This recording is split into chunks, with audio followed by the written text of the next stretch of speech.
በተለያየ ጊዜ ፖሊሱ ተሸለመ፣ ፖሊሱ እውቅና ተሰጠው የሚሉ ዜናዎችን ስንሰማ ምናልባትም ከጀርባ ፖሊሱ ያለፈባቸውን ፈተናዎችና ውጣ ውረዶች አላወቅንም፣ አልሰማንም። ዛሬ በቤኒሻንጉል ጉሙዝ ክልል የአሶሳ ዞን ፖሊስ መምሪያ ባካሄደው የዕቅድ አፈጻጸም መድረክ ላይ የተሰማው ዜና ግን ተቋሞች ለታማኝነትና ለጀግንነት የሚሰጡት ክብር ምን ያህል የወረደ መሆኑን ያሳያል። በባምባሲ ወረዳ የቁጥር 2 ቀበሌ ፖሊስ አባል የሆኑት ረዳት ኢንስፔክተር ወግዴ ወንቡ ከታጠቀ አደገኛ የዘራፊ ቡድን ጋር ብቻቸውን የፊት ለፊት የተኩስ ልውውጥ ያደርጋሉ።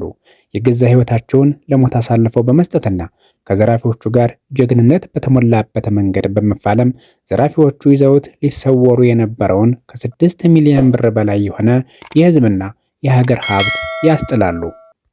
ይህ ድርጊት አንዳንዶች በሙስናና በዘረፋ በተዘፈቁበት በዚህ ዘመን እውነተኛ የሀገር ፍቅርና ታማኝነት ምን ማለት እንደሆነ በተግባር ያሳየ ታላቅ ገድል የፈጸሙ ሰው ናቸው።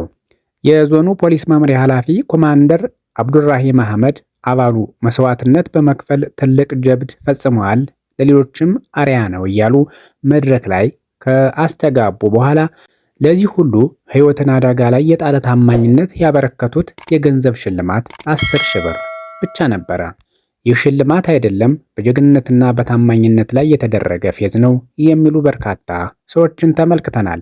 የኮሚሽኑን አመራሮች ያስተሳሰብ አድማስና ለሞራል ግንባታ ያላቸውን ንቃት በግልጽ ያሳያል ብለዋል። ሕይወቱን አደጋ ላይ ጥሎ ሀገርን ያገለገለ አካል ይህ ከሆነ ክፍያው ነገ ሌሎች የጸጥታ አካላት ተመሳሳይ አደጋ ሲያጋጥማቸው ፊታቸውን እንዲያዞሩ ወይም ከዘራፊዎች ጋር እንዲሞዳሞዱ በር የሚከፍት አደገኛ አካሄድ ነው ብለዋል።